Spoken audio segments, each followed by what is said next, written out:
Praise the lord.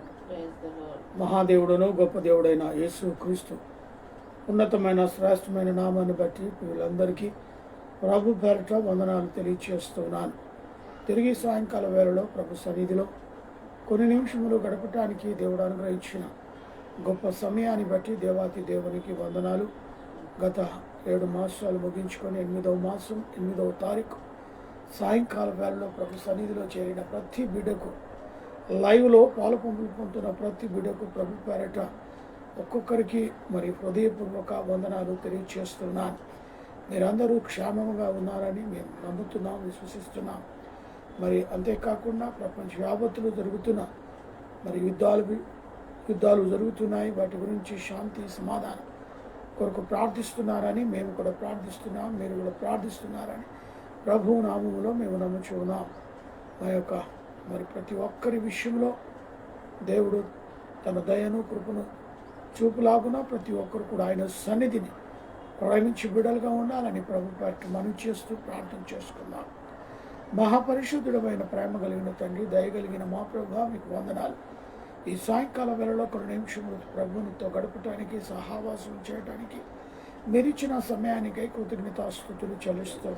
ఎందరెందరికో ఎలాంటి సమయం దొరకక ప్రభు మరి మాకు మాత్రం మీరు మాకు అనుగ్రహించినందుకు స్తోత్రాలు. కొన్ని నిమిషాలు ప్రభు మాలో ఏకాగ్రతను దయచేయండి, వినగల చెవులు, గ్రహించగల మనస్సు, స్తుతించగల పెదవులు దయచేయండి. ప్రభు మాట్లాడేది నేను కాదు, నాలోని ఆత్మ నుంచి మాట్లాడుటకు సహాయం దయచేయమని, నాకు మాకు కావలసిన వాక్యం ద్వారా మీరే మాట్లాడి మహిమ పొందగలరని ఒక కూడి కాదు నుంచి అంతవరకు మీరు మా మధ్యలో ఉండి జరిగించి ఘనత మహిమ ప్రభావాలు పొందుకోమని యేసు నామంలో అడిగి పెడుకుంటున్నాను తండ్రి, ఆమేన్. హల్లెలూయా. దేవునికి స్తోత్రము కలుగును గాక. ప్రత్యేకంగా మరి ఈ సాయంకాలం వేళలో దేవుని సన్నిధిలో ఉంటున్న మనం ఒక పాటను పాడుకుందాం. తదుపరి వాక్యములోనికి వెళ్దాం. మరి పాటను పాడుకుందాం. అందరం కలిసి మరి పాడుకోవచ్చు కాబట్టి మాతో కూడా మీరు కూడా కలవచ్చు. మానవుడా కారణ జన్ముడా, నీ జన్మకు కారణముంది. మానవుడా కారణ జన్ముడా, నీ జన్మకు కారణముంది. అర్థము తెలియక నీవు వ్యర్థముగా బ్రతుకకు, అర్థము తెలియక నీవు వ్యర్థముగా బ్రతుకకు.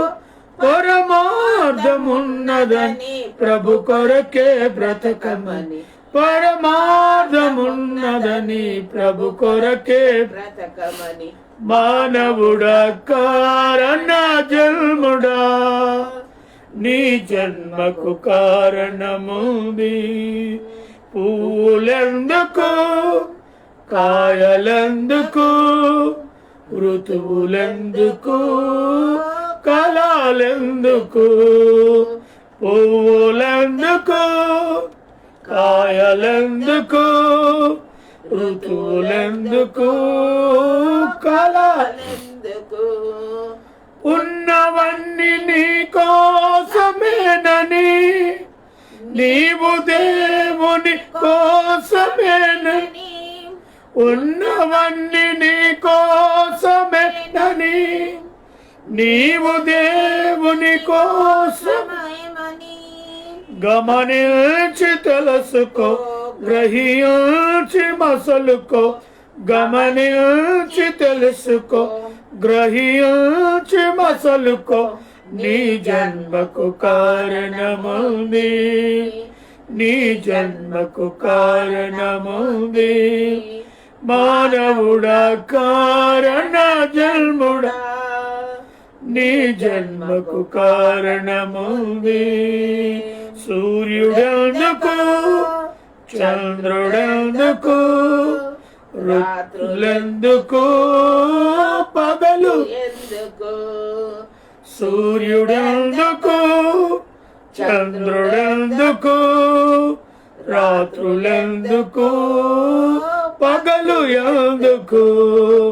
రాత్రి పగలు దేవుడే చేసనని ఆ దేవుని పని చేయాలని పాపని రక్షించి ప్రభువును ప్రకటించి పాపిని రక్షించి పరలోకం చేర్చాలని పరలోకం చేర్చాలని మానవుడా కారణ జన్ముడా నీ జన్మకు కారణముంది మానవుడా కారణ జన్ముడా నీ జన్మకు కారణముంది.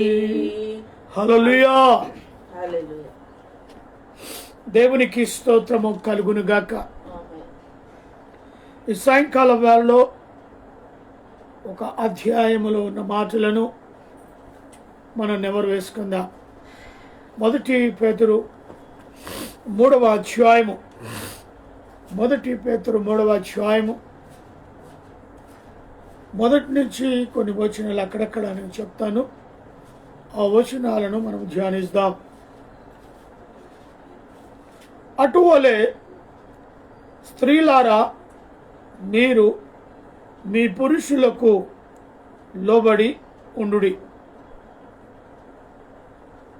అందువలన వారిలో ఎవరినైనాను వాక్యమునకు అవిధేయులైతే వారు భయముతో కూడిన మీ పవిత్ర ప్రవర్తన చూచి వాక్యమును లేకుండానే తమ భార్యలను నడవడి వలన రాబట్టబడవచ్చును. ఇక్కడ మరి కుటుంబం యొక్క వ్యవస్థ గురించి పేతురు గారు 4 మాటలు ఇక్కడ అన్నారు. స్త్రీలారా మీరు పురుషులకు లోబడి ఉండుడి. అందువలన వారిలో ఎవరైనాను వాక్యమునకు అవిధేయులైతే.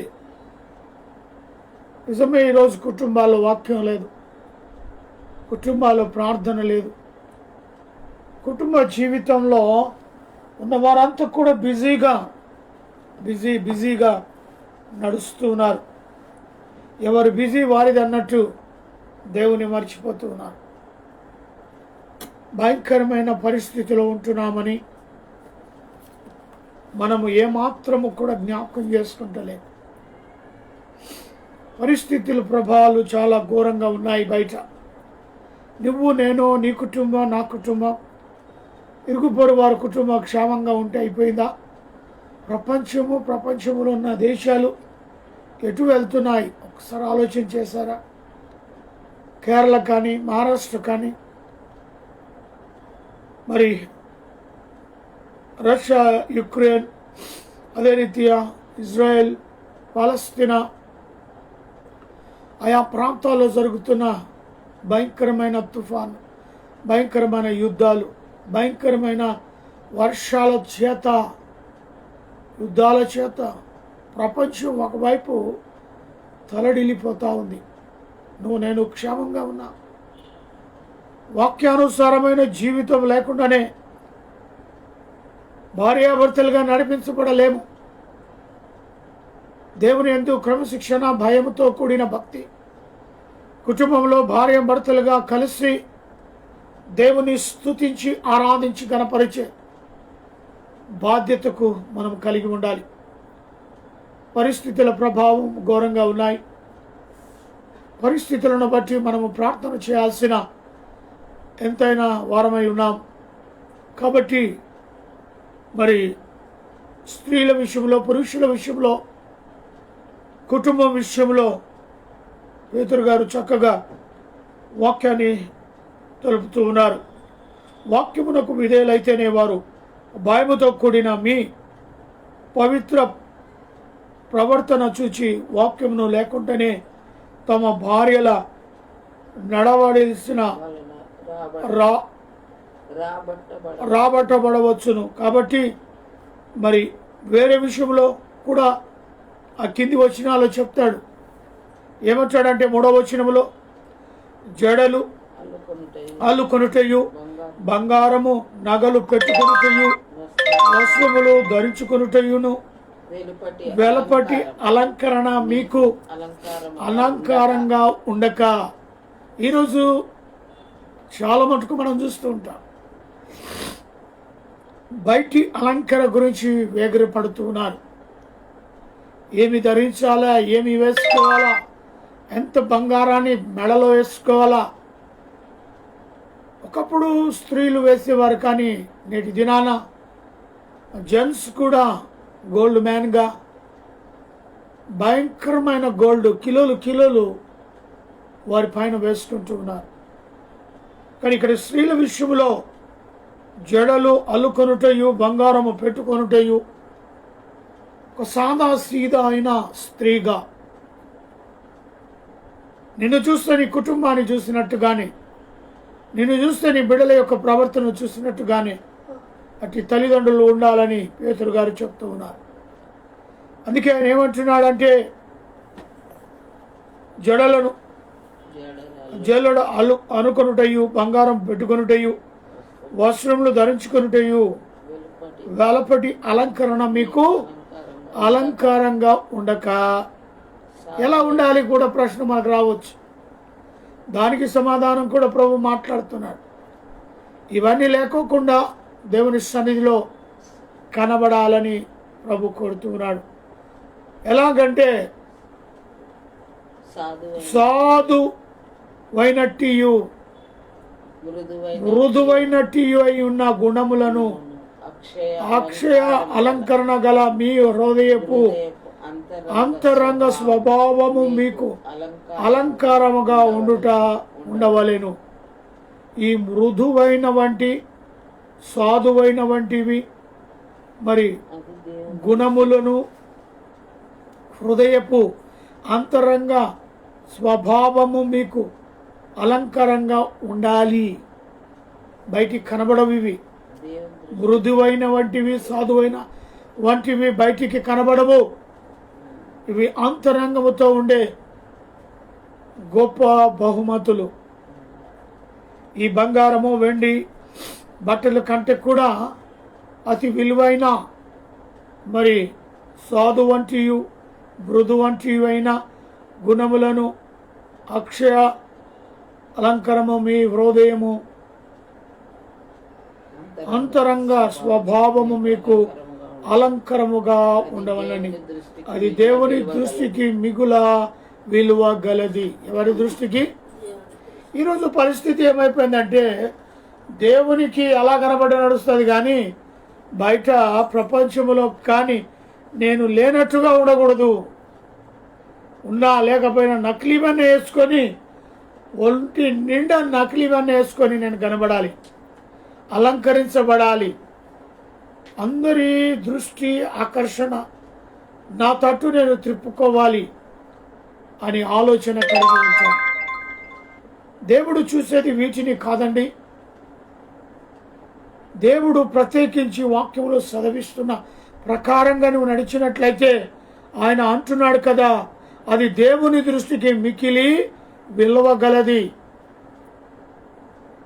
సాధు వంటివి మృదు వంటివి ఈ గుణము ప్రేమ, సమాధానము, సాత్వికము, దీర్ఘశాంతము, దయాలుత్వము, మంచితనము, ఆశా నిగ్రహము, ఇవన్నీ కూడా దేవునికి విలువైనవి.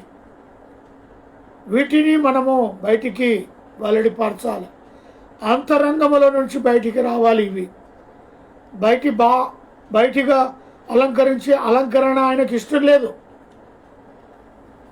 నువ్వు మాట్లాడే మాట తీరు ప్రేమకరంగా, నీ పలకరింపును బట్టి దేవుడు అతిశయపడుతూ ఉంటాడు.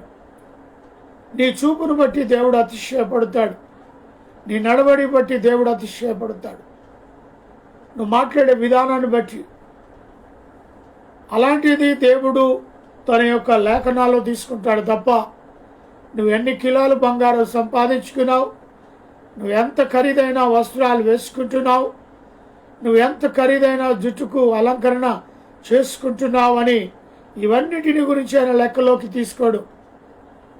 వీటిని బట్టి దేవుని ఆకర్షిస్తామంటే అది మూర్ఖత్వం. దయచేసి గమనించండి. వీటిని బట్టి దేవుడు సంతోషించడు. నీకుంటే నీకుండని గాక, కానీ దేవుని సన్నిధికి నువ్వు వచ్చినప్పుడు, దేవుని ప్రార్థనలు నువ్వు కూర్చున్నప్పుడు, దేవునితో నువ్వు సమాధానంగా ఆయన సన్నిధిలో నువ్వు ఆయనతో సమయమును గడిపినప్పుడు నీ పరిస్థితిని, నువ్వు కూర్చున్న ఆ విధానాన్ని, నువ్వు దేవుని సన్నిధిలో ఎలా కూర్చొని ఆయనకు తగిన మర్యాదను ఇస్తూ ఉన్నావు. ఆ రోజుల్లో యోబు కూడా తన పిల్లలు పాపము చేస్తున్నారని అరుణోదయంలోనే ఆయన చాలా పవిత్రమైన శ్రేష్టమైన బలులు అర్పించేవాడు. ఆ బలులను చూశాడు దేవుడు, ఆయన పవిత్రతను చూశాడు, వాక్యానుసారమైన జీవితాన్ని చూశాడు. ఏం కొదువు ఆయనకు, ఏం తక్కువ? ఊజు దేశంలో ఒక పెద్ద ధనికుడు, ఆయన కంటే ధనికుడు ఇంకెవడూ లేడు. అలాంటి పేరు ప్రఖ్యాతాలు కలిగిన వ్యక్తి. ఏమి అవసరం దేవునితో సమాధానంగా ఉండటం? ఏమి అవసరం హృదయం లేచి తన బిడ్డల కొరకు బలి అర్పించడం? ఏం అవసరం ఆయనకి? అది కాదక్కడ ఉన్నది చూపించుకోలే. ఆయనకున్న ధనదాస్తులు చూపించుకోలే, ఆయనకున్న పొలాలను చూపించుకోలే, ఒంటె మేకలను 100 కొద్దికి ఉన్నాయి అని చూపించుకోలే, 10 మంది సంతానం ఇచ్చినవని చూపించుకోలే, చక్కటి భార్యనిచ్చినవని చూపించుకోలే, నాకున్న ఆస్తినిచ్చినవని గర్వపడలే, మురిసిపోలే. ఎన్ని ఉన్నా కూడా ఏమీ లేనట్టునే ఎంతమంది పనివారు అతనికి ఉన్నప్పటికీ తన పని తాను చేసుకొని దేవుని సన్నిధిలో గడిపేది మాత్రం తల వంచి ఆయనకిచ్చే గొప్ప మర్యాద. దేవునికి భయపడుతూ వణుకుతూ పాపము చేయకుండా అనుక్షణము అనునిమిషము వేస్తున్న అడుగులో ఎక్కడ ఏదైనా పొరపాటు కలిగి ఉందా అని తూచా తప్పక చూస్తూ ఆ కుటుంబాన్ని పోషిస్తూ వచ్చాడు. అయినా ప్రమాదాలు, ఆయన ఏమాత్రం వెనక అంజ వేయలేదు. ఆయన మనమైతే దారి తప్పిపోతాం, పిచ్చివాళ్ళమైతాం, దేవుని నమ్ముకోకుండా వెళ్ళిపోతాం, ఇష్టానుసారమైన జీవితాలు. అలాంటి ప్రమాదం మనం కుటుంబానికి వస్తే మాత్రం, అలాంటి ప్రమాదాలు మన మీద కలిగితే మాత్రం దారి తప్పిపోతాం. అలాంటి తప్పిదాల్లో ఎప్పుడు పాలు పంపులు పంచుకొని ఆయన జీవించలే. ఆయన జీవితం ఉన్నప్పుడు ఏ స్థితిలో ఉన్నాడో, దేవుని యందు లేనప్పుడు కూడా అంతకు డబుల్గా దేవుని ఆరాధిస్తున్నాడు, స్తుతిస్తున్నాడు. కాస్ట్లీ దుస్తులు వేసుకొని దేవుని స్తుతించాడు, దిగంబరిగా కూడా దేవుణ్ణి స్తుతించాడు. అది కావాలి. ఏంటి సిస్టర్ రాలేదు ఫలానా దగ్గరికి, ప్రైవేట్ మీటింగ్ అవుతా ఉంటే అక్కడికి 10 మంది వస్తారు, నా దగ్గర ఏమీ లేవు, అందుకని రాలేను సమాధానం ఇస్తాను. అంటే బయటికి కనబడే అలంకరణ లేకపోతే ఆత్మీయ జీవితానికి ప్రశ్న వేసుకుంటారు. ఆత్మీయంగా నడవాల్సిన మీటింగ్లో రాకోకుండా 10 మంది అక్కడ వస్తారు, నన్ను చూస్తారు, మీ ఆయన ఏం పని చేస్తాడు, నీకు ఇంతనే సంపాదన ఉందా, ఏం బంగారం లేదా, నీకు బట్టలు మంచి లేవా అని ప్రశ్నిస్తారేమో అని ముందే తీర్మానము తీసుకొని ఆ ప్రేయర్ మీటింగ్ అటెండ్ కాకుండా ఉంటారు. ఇది ఎంతవరకు కరెక్ట్? ఏమి ఉన్నా లేకపోయినా దేవుని యందు ఉన్న మనస్సు సాధు వంటియు మృదు వంటియు గుణము కలిగి నీవు ఉంటే వీటన్నిటికంటే గొప్పదానవే. వీటన్నిటికంటే కూడా నువ్వు ధనవంతురాలు, దేవుని దృష్టిలో, మానవుల దృష్టిలో కాదు. నువ్వు దేవుని సంతోషపెట్టే బిడ్డగా నీ కుటుంబాన్ని తీసుకెళ్ళి ముందుకు. లోకం చూసి లోకం ఏదో కిరీటం ఇస్తుందని ఎప్పుడు ఊహించమా. నువ్వు ఉన్నదాంతో హ్యాపీగా, నువ్వు ఉన్నదాంతో సంతోషంగా నీ కుటుంబాన్ని, నీ భర్తను, నీ పిల్లల్ని దేవుని యందు క్రమశిక్షణలో భార్యాభర్తలు కలిసి చక్కటి గుణమును కలిగి, సాధువు అంటే ఎవరైనా వస్తే సహాయానికి వస్తే నీకు కలిగింది చెయ్యి, నా దగ్గర లేదు బ్రదర్, నీ కూడా నేను పే చేస్తాను, చాలు. అంతేకాకుండా ఇంకా చూడండి 5వ వచనంలో, అది దేవుని దృష్టికి మిక్కిలి విలువ గలది. మరి ఇక్కడ బంగారం దొడుక్కుంటే, మంచి జడలు వేసుకుంటే, బట్టలు వేసుకుంటే ఇది కదా మరి దేవునికి విలువైందని రాయలే కదా అక్కడ. దాని కొరకు పాకులాట పడకండి, ఉన్నాయని లేవని బాధపడకండి, ఉన్నాయని గర్వపడకండి. ఏమి లేకపోయినా నీ దీన ప్రార్థన దేవుడు అంగీకరించడానికి ఆయన సంసిద్ధంగా ఉన్నాడు. దీనమైన నీ కుటుంబం చేసే మొర ఆయన వినటానికి వేగిరపడుతున్నాడు. అన్ని కలిగి ఉండి కాదు.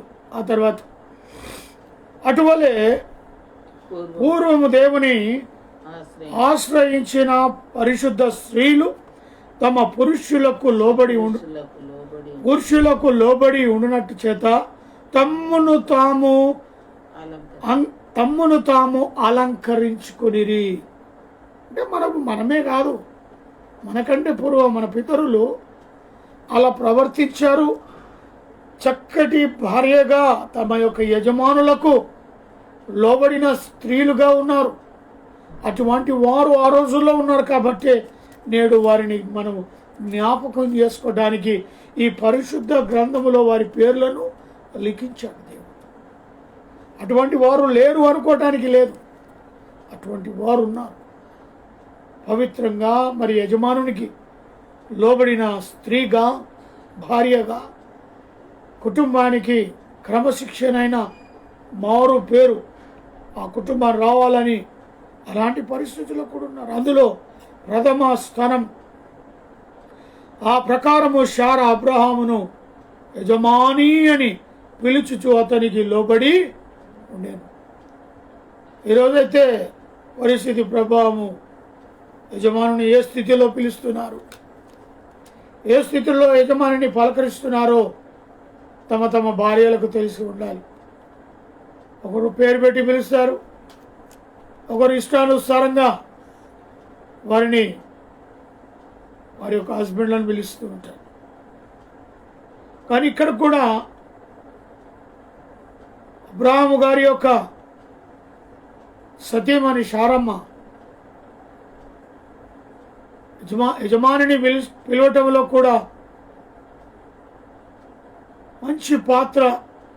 ఆ పిలుపు ఆమె లోబడినట్టుగా యజమానుడని పిలుచు, యజమానుడా, నా యజమానుడా. స్త్రీకి భర్త యజమాని. ఆ రకంగా ఆమె తగ్గించుకొని యజమానుని పిలుచుచు అతనికి లోబడి ఉండేను. కొంతమంది పిలిచేదేమో పిలుస్తారు కానీ లోబడి ఉండరు. భర్త ఒకటి చెప్తే భార్య ఒకటి చేస్తుంది, భార్య ఒకటి చేస్తే భర్త ఒకటి చేస్తారు. ఎందుకంటే వారిద్దరికి కమ్యూనికేషన్ సరిగా ఉండదు. అదే కమ్యూనికేషన్ పిల్లలకు వచ్చేస్తుంది ఆటోమేటిక్గా. వీళ్ళు చెప్తే వాళ్ళు వినరు.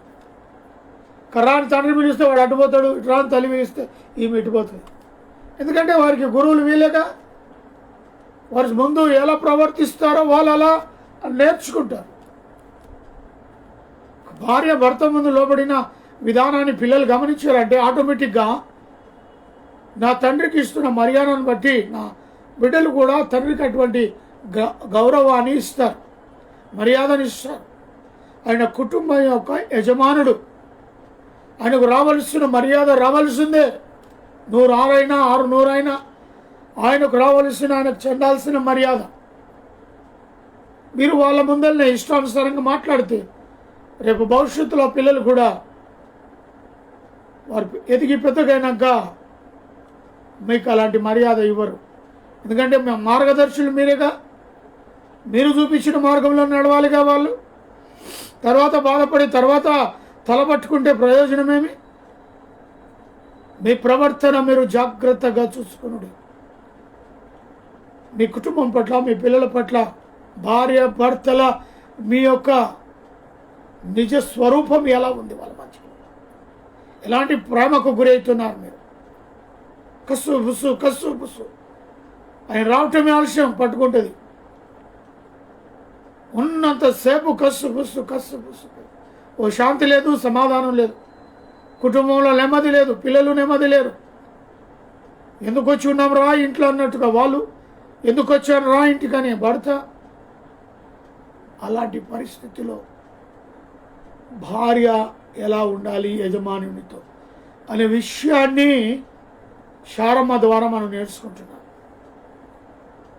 విధేయురాలు ఉంది, ఆయనకు లోబడి ఉన్నది, ఆయన చెప్పింది తూచా తప్పక ఆయన వెంబడి ఫాలో అవుతూ మాటకు జవాబు ఇవ్వకుండా తాను చెప్పిన మాటను తూచా తప్పక చేయటంలో సమర్థురాలై ఉండి తన యజమానునికి లోబడిన స్త్రీగా ఆమె ఉన్నది కనుక ఆ శారమ్మను మనం జ్ఞాపకం చేసుకుంటాం. ఆ విధంగా మరి వాళ్ళు మీరును అయోగ్యముగా నడుచుకొనొచ్చు, ఏ భయమునకు బెదరక ఉండిన ఎడల ఆమెకు పిల్లలవుదురు. మరి ఆమె ఏమాత్రం భయపడలే. వృద్ధురాలైన స్త్రీగా ఉన్నప్పటికీ కూడా దేవుడిచ్చిన వాగ్దానాన్ని పరిపూర్ణంగా ఆమెలో దేవుడు జరిగించాడు.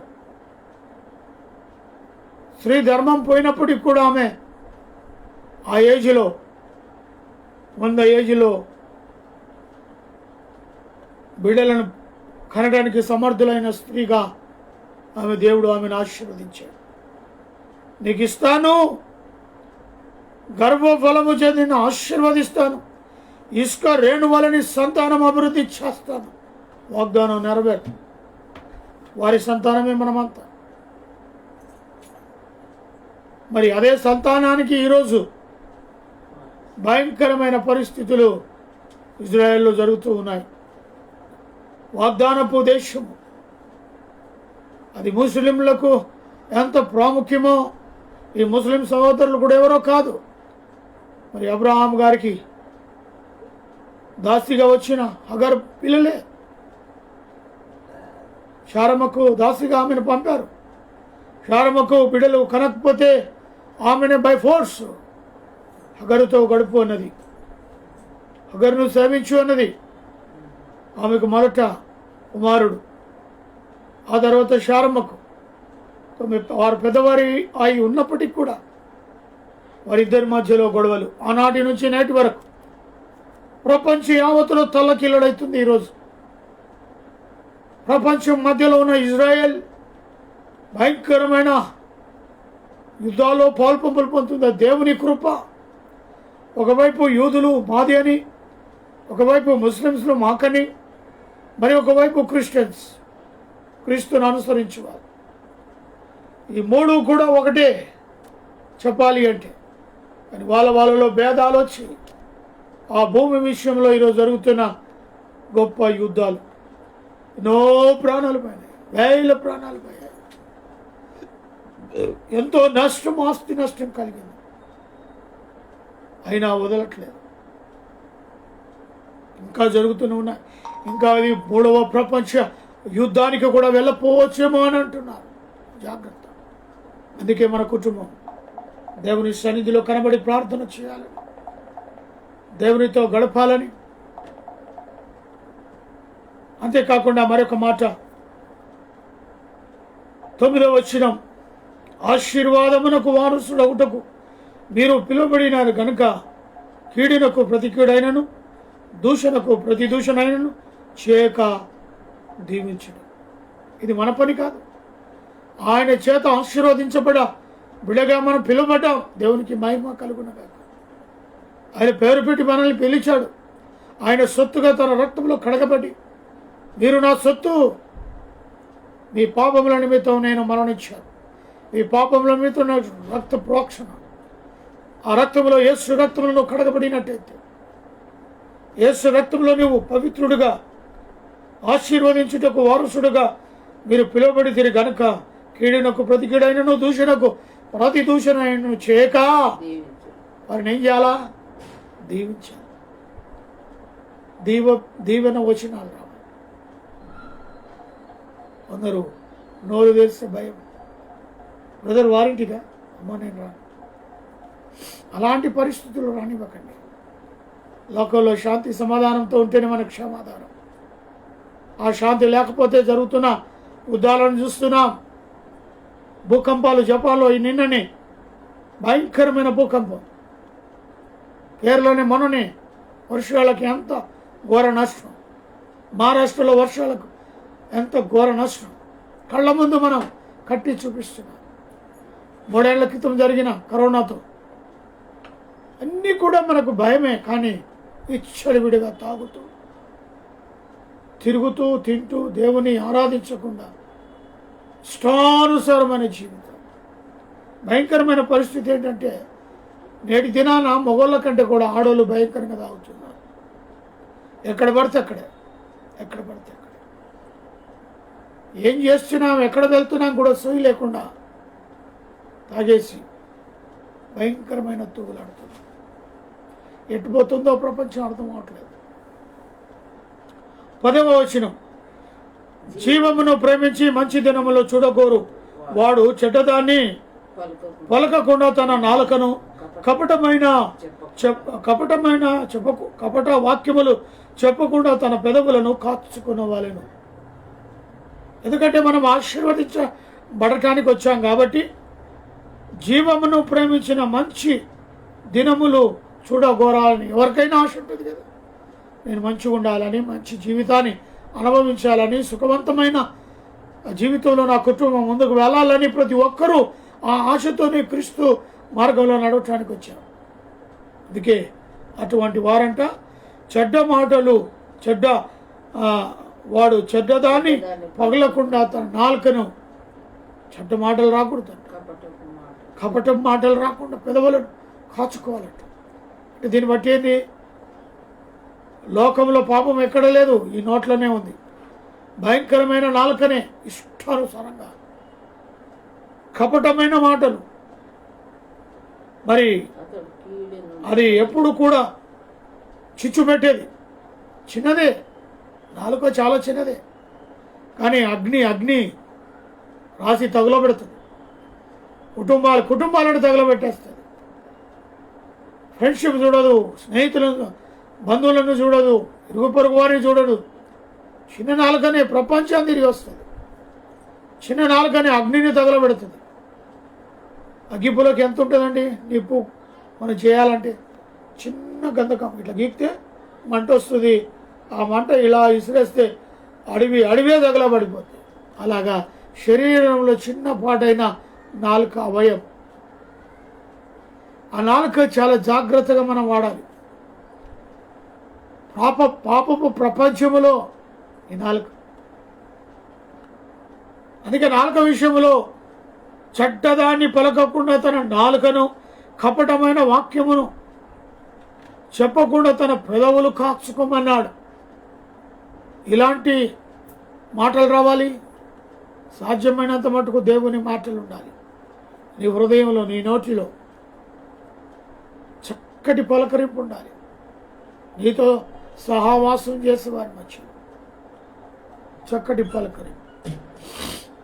మరొక మాట చూస్తే, కీడునకు ప్రతి కీడు అతడు కీడు నుండి తొలగిపోయి మేలు చేయవలెను. సమాధానము వెతికి దాని అనుసరింపవలెను. ప్రభువు కన్నులు నీతిమంతుల మీదను, ఆయన చెవులు వారి ప్రార్థన వైపు ఉన్నవని గమని, ప్రభువు ముఖము కీడు చేయవానికి విరోధముగా ఉన్నది. ఆయన ముఖము ఎవరి వైపు త్రిప్పుతాడు, ఎవరి వైపు ఆయన కనుదృష్టి ఉంటుంది, ఎవరి కుటుంబం వైపు ఆయన ఆకర్షితులై ఉంటాడు, ఏ విధంగా ఇలా నిలబడి చూస్తూ ఉంటాడు. ప్రపంచం పైనుండి ఆయన తేరి చూస్తూ ఉంటాడు. అందుకే ప్రభు కనులు నీతిమంతుల మీద. మరి నిన్ను నువ్వు ప్రశ్నించుకో, నిన్ను నువ్వు అడుగు. నీవు నిలబడి నీ ఆత్మతో మాట్లాడు. నేను పరిశుద్ధుడనా, నీతిగా ఉన్నానా, నా ప్రవర్తన నిన్ను నువ్వు ప్రశ్నించుకుంటే ఆ సమాధానం నీ హృదయం నుంచి వచ్చేస్తుంది. ఎలాంటి బట్టలు వేసుకొని, ఎలాంటి బంగారం వేసుకొని, ఎలాంటి వాటిలో నువ్వు వెళ్తున్నావో, నువ్వు ప్రవర్తిస్తున్నావో అనేది నువ్వే నీకు కనబడుతుంది. ఒకరు చెప్పాల్సిన అవసరం లేదు. కానీ దేవుడు అంటున్నాడు, దేవుని మాట ఏంటంటే, ప్రభువు కన్నులు నీతిమంతుల మీదను, ఆయన చెవులు వారి ప్రార్థన వైపునకు ఉన్నవి, కానీ ప్రభు ముఖము కీడు చేయి వారికి విరోధముగా ఉన్నది. ఈ రెండింటిని తరాసులో వేసి చూసుకో. తరాసులో ఎలా ఉన్నావు? బ్యాలెన్సింగ్. నీతిగా ఉన్నావా లేదా కీడు చేసే గుంపులో ఉన్నావా? మేలు చేసే గుంపులో ఉన్నావా కీడు చేసే? ఆ తరాజులో నువ్వు నిలబడు. తెలుసుకో ప్రవర్తన ఎలా ఉంది. అందరూ నిన్ను షబాష్, ఓకే బ్రదర్, నిన్ను చూసి నేర్చుకోవాలి సిస్టర్, చాలా చక్కగా మాట్లాడతావు, చాలా చక్కగా ఓదార్పు ప్రేమతో. ఎస్, ఆ మాటలు వింటాను. వాటిని విన్నాం మేము. పాత జీవితం గత జీవితానికి నేటి జీవితానికి గల ఎంఎస్కే రాజులో మార్పు, ఎంఎస్కే రాజులో మార్పును గమనించిన వాళ్ళు నా పాత స్థితి నేటి స్థితిని గమనించేవారు. ఎస్, అది వినాలి. సాక్ష్యమైనటువంటి మన చెవులో మన సాక్ష్యం మనం వినడానికి ప్రయత్నం చేయాలి. ఎందుకంటే దేవుడు అటువంటి వారిపైనే ఆయన దృష్టి. అనీతిమంతుల మీదనే, వారు చేసే ప్రార్థన వైపే. అందరూ చేస్తారు ప్రార్థన, అందరూ ప్రార్థన చేస్తారు. అందరి ప్రార్థన వింటాడని కాదు, మొదట వారి ప్రవర్తనను ఎలా ఉన్నాయి, వాళ్ళ స్థితిగతులు ఎలా ఉన్నాయి, వారి కుటుంబం ఎలా జీవిస్తుంది, ఇవన్నీ గమనికలో వస్తూ ఉంటాయి. అందరూ చేసినట్టుగా నువ్వు ప్రార్థన చేయవచ్చు, కానీ దేవుడు వింటాడని నిన్ను నువ్వే మురిసిపోమా. నీతిగా, యథార్థంగా, సాధువైనటియు, మృదువైనటియు, వాక్యానుసారమైన జీవితాన్ని కలిగి భారభరితమైన జీవితం ముళ్ళబాట. ఇది విశాలమైన మార్గం కాదు. ఇది అలాంటి మార్గాన్ని ఎంపిక చేసుకొని నడవడిలో నడుస్తున్న ప్రతి బిడ్డను దేవుడు దీవించి వారిని, వారి కుటుంబాలను, వారి ప్రార్థనను ఆలకించి అటువంటి వారిని దేవుడు ఆశీర్వదించటానికి, అందుకే ఆశీర్వాదమునకు వారసులవుటకు మీరు పిలువబడిన గనుక కీడునకు ప్రతి కీడు, దూషణకు ప్రతి దూషణ చేయక దీవించుడి. నువ్వు ఎప్పుడైతే దీవిస్తావో దేవుని చేత నీవు దీవించబడతావు. ఆమేన్, హల్లెలూయా. నీ నోటికే రాదు ఆ దీవెన వచనాలు. దేవుడు నిన్ను దీవించును గాక అనే మాటనే రాదు.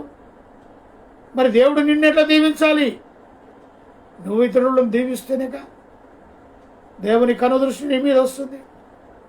నేనేమని ఇది దీవించను, ఎవని మీద ఆశించను, ఎవరిని ప్రేమించను అంటే ఆశీర్వాదం నీ దగ్గరికి రాదు ప్రియ సహోదరి సహోదరుడా.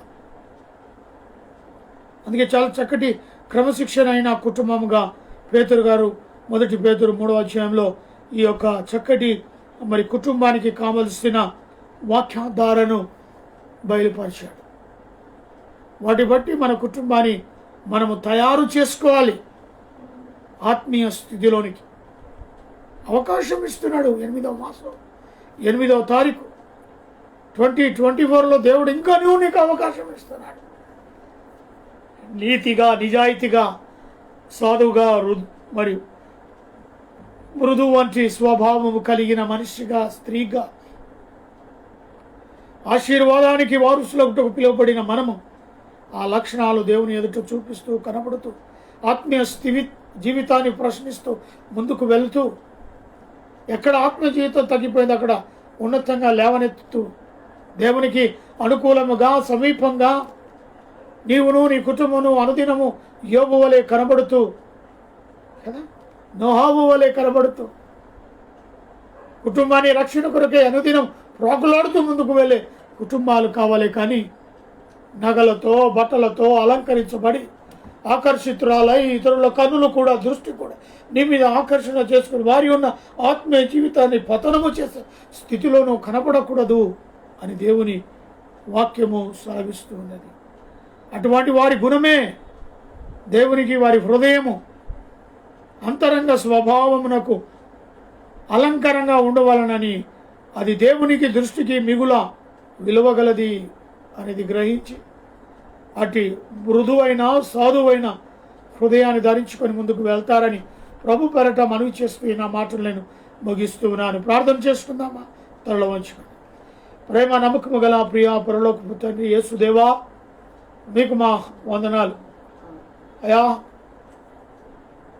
మరి ప్రత్యేకంగా బేతేలు క్రీస్తు సంఘ ఫేస్బుక్ లైవ్ ద్వారా జరిగిన వర్తమానాన్ని బట్టి నీ సన్నిధిలో ప్రార్థిస్తున్నా, మీకు కృతజ్ఞత స్తుతులు చెల్లిస్తున్నా. గొప్ప దేవుడు, మహాదేవుడు అయా, ప్రపంచాన్ని కాచి కాపాడి ప్రపంచాన్ని సృష్టించిన సృష్టికర్తవు, ప్రపంచాన్ని శాసించే గొప్ప దేవుడు. మరి నేడు జరుగుతున్న యుద్ధాల విషయంలో ప్రభుని సన్నిధిలో అయా జ్ఞాపకం చేస్తున్నాం. అదే రీతిగా భయంకరమైన తుఫానుల ద్వారా జరిగిపోయిన నష్టాన్ని బట్టి నీ సన్నిధిలో మొరపెడుతూ ఉన్నాం. సీజన్లో వచ్చే వ్యాధులను బట్టి నీ సన్నిధిలో మొరపెడుతూ ఉన్నాం.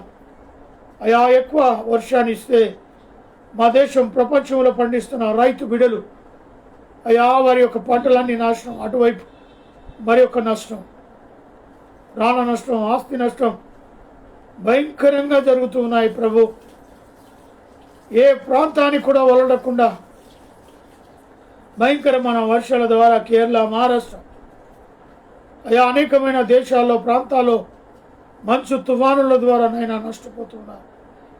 అటువంటి వారిని జ్ఞాపకం చేసుకోమని ప్రార్థిస్తున్నా.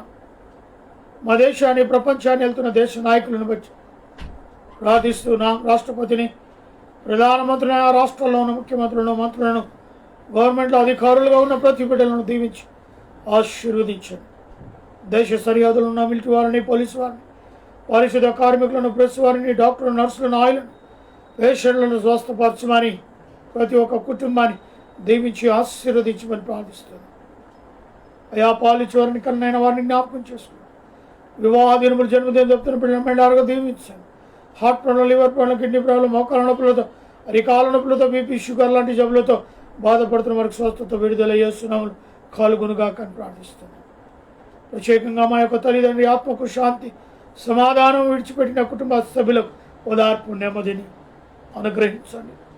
వదిన మా కుటుంబానికి కూడా అనుగ్రహించిన బిడ్డలను దీవించండి, ఆశీర్వదించండి. ప్రత్యేకంగా బంటి విషయంలో ప్రార్థిస్తున్నా, కృప చూపండి. తనలో ఉన్న నాయన భయంకరమైన పరిస్థితిని బట్టి అయా, తనలో ఉన్న గొప్ప మార్పును దయచేయమని, దురాత్మ శక్తులను లయపరచమని ప్రార్థిస్తాను. ఆరోగ్యము ప్రసాదించమని, తనకు చూపును అనుగ్రహించమని ప్రార్థిస్తాను. లక్ష్మణ్ విషయంలోని కళలు, దర్శనాలను నీ మరణ స్వరము కుమారుడు వింటుకు, తద్వారా ప్రభా మీరే గొప్ప దేవుడు అని తను తాను నీ సన్నిధిలో తన నోటితో ఒప్పుకొని నేను వెంబడించుటకు సహాయం దయచి వారికి అనుగ్రహించిన బిడ్డలను దీవిస్తాను. అనలను వదలని యొక్క బావులను, బామడులను, మడతలను, వందలను వారికి అనుగ్రహించిన కుమారులను, కుమార్తెను, అల్లులను, కోడలను, మనవరాలను ఆశీర్వదించి నాని యొక్క పేరెంట్స్ పెట్టి తన యొక్క తల్లిని, తండ్రిని, తమ్ముని, చెల్లిని, భావన అనుగ్రహించిన బిడ్డలను దీవించండి. నాని డోపును ప్రత్యేకంగా జ్ఞాపకం చేసుకుని మరొక గర్భఫలం దయచేయండి. నాని చేస్తున్న ఉద్యోగం, తన రాకపోకలు మీరు తోడుగా ఉండండి ప్రభా. మరి నాని డోపును దీవించండి. ఇచ్చిన కుమార్తెను సుసన, సాత్విక, జ్ఞానమందు వయసునందు మనుషుల దైన నీ దైన బిడ్డ ఎదిగి రాబోయే రోజుల్లో నీ పరిచర్య చేసే బిడ్డగా బిడ్డను అభిషేకించండి. మంచి జ్ఞానాన్ని బిడ్డకు అనుగ్రహించమని ప్రార్థిస్తున్నాను. రాష్ట్రం దీవించిన ఆరోగ్య బలం, శక్తిని దయచేసావు. ఇచ్చిన ఆరోగ్యాన్ని సేవలో బహుబలంగా వాడబడ్డకు సహాయం దయచే. నాలో ఉన్న బీపీ, షుగర్, సమస్తమైన వ్యాధి బాధల నుంచి అయా కంట్రోల్ చేసి ఉంచినావు, నీకు వందనాలు. అటు ఉద్యోగంలోనూ, ఇటు ఆన్లైన్ సర్వీస్ ద్వారా మమ్మల్ని వాడుకుంటున్నాం. స్తోత్రం. మా పట్ల మీ ప్రణాళిక ఏమై ఉన్నదో బయలుపరచండి. ఎటువైపు మేము నాయనాన్ని పరిచయం తీసుకుని వెళ్ళాలో, ఎక్కడ నీ యొక్క మందిరము స్థాపించాలో మాకు బయలుపరచండి. ప్రత్యేకంగా నాయన ఆన్లైన్ సర్వీస్ ద్వారా అయితే ఇస్తున్న ఈ యొక్క మంచి వర్తమానాన్ని బట్టి మీకు ఇస్తున్నాం. అనేకులు వ్యూవర్స్ వర్తమానాన్ని వింటున్నారు. ఎందరో ప్రభా నీ యొక్క వాక్యాన్ని వింటున్నారు. వాటి బిడ్డలందరినీ, వారి కుటుంబాలను ప్రత్యేకంగా మీరు జ్ఞాపకం చేసుకుని దీవించండి. అదే రీతిగా మాతో పాటు ఇప్పుడు లైవ్లో పాల్గొనుకుని పొందిన మరి శ్యామ్ కుటుంబాన్ని బట్టి ప్రార్థిస్తున్నాం. తనను తనకు అనుగ్రహించిన బిడ్డలను బట్టి, సతీమణిని బట్టి కృప చూపమని ప్రార్థిస్తున్నాం. కావలసిన సహాయం దయచేయమని ప్రార్థిస్తున్నాం. ప్రత్యేకంగా ఏకటోలను ఇస్తున్న ప్రతి కుటుంబాన్ని, ఇరుగు పొరుగు వారిని కావాల్సిన సహాయం దయచేయండి. ఉషాగూడ డిపోలో పనిచేస్తున్న conductors, drivers, mechanics, office staff, security staff, DM గారి కుటుంబం, సిఏ గారి కుటుంబం, ఎంఎఫ్ గారి కుటుంబం, ప్రతి కుటుంబం నీలో ఆశీర్వదింపబడునుగా కానీ ప్రార్థిస్తున్నాం. ఈ యొక్క లైవ్లో ప్రభా పాలు పంపులు పొందిన ప్రతి బిడ్డను చేయుడు ఒక నీకు రేఖల కింద భద్రపరచమని, తిరిగి నిశ్చితమైతే మరొకసారి మేము కలుసుకుంటాం. సహాయ కృపను దయచేయగలని రాత్రికాల ఆశీర్వాదం దీవెనలు మెండుగా అనుగ్రహించగలరండి. యేసు నామములో అడిగి వేడుకుంటున్నాను తండ్రి, ఆమేన్. మన తండ్రి అయిన దేవుని ప్రేమ, కుమారుడైన యేసు క్రీస్తు కృప, పరిశుద్ధాత్మ కరుణే సహావాసం కూడిన మనకును సకల ప్రజలకు ఇప్పుడును ఎల్లప్పుడు సదాకాలము తోడైనడై ఉండునుగాక. Amen. Amen. Amen. Amen. Praise the lord. Praise the lord. Hallelujah.